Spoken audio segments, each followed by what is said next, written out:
My name is Imachus Njinga Okofu Ababio. I was born in New York City, and I returned home to the land of my ancestors, Ghana, West Africa, at age 50. And I've lived here for the past 25 years. This wall, this is Nanambra. Nanambra was the traditional ruler in Cape Coast. And he invited my husband and I and the first visitors in 1987. I was born in New York City, raised in New York City, went to university in New York City. Professionally, I am a human resource administrator. For 14 years, I worked as a human resource administrator for a major teaching hospital. I didn't want to be no African. The pictures that the media painted of Africa, the only Africa I saw was Tarzan and Jane, some white man flying through the air. Oh, okay. with boy riding on an elephant and stuff like that. Would you want to come to Africa? Nobody's wearing clothes? No. I didn't want to come to Africa at all. Because there was nothing good that was told to us about Africa. Nothing. I came here and saw a different kind of Africa. We went to the slave forts and dungeons. You know, there's no air, small windows. The place still smells. You can still smell it. And I remember going through the men's dungeon. That was traumatic, you know, because you kept thinking to yourself, why would someone do this? Because they didn't tell us about this. I never heard about this in school.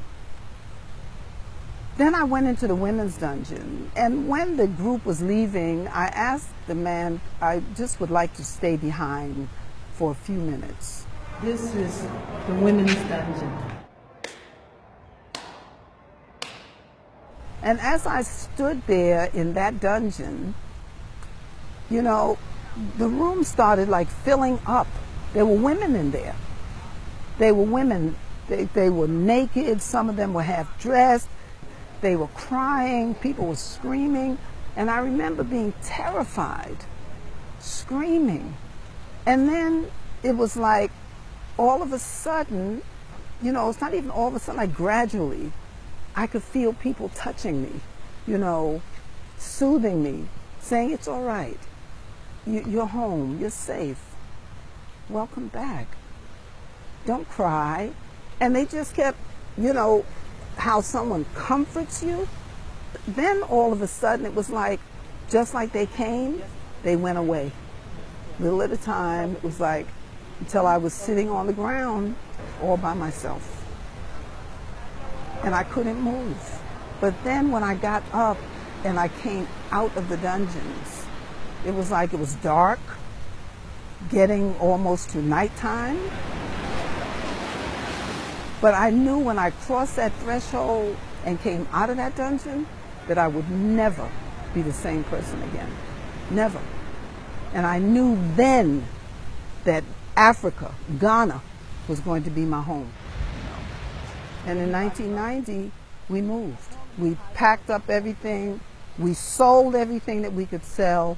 All we couldn't sell, we gave away. All we couldn't give away, we threw away.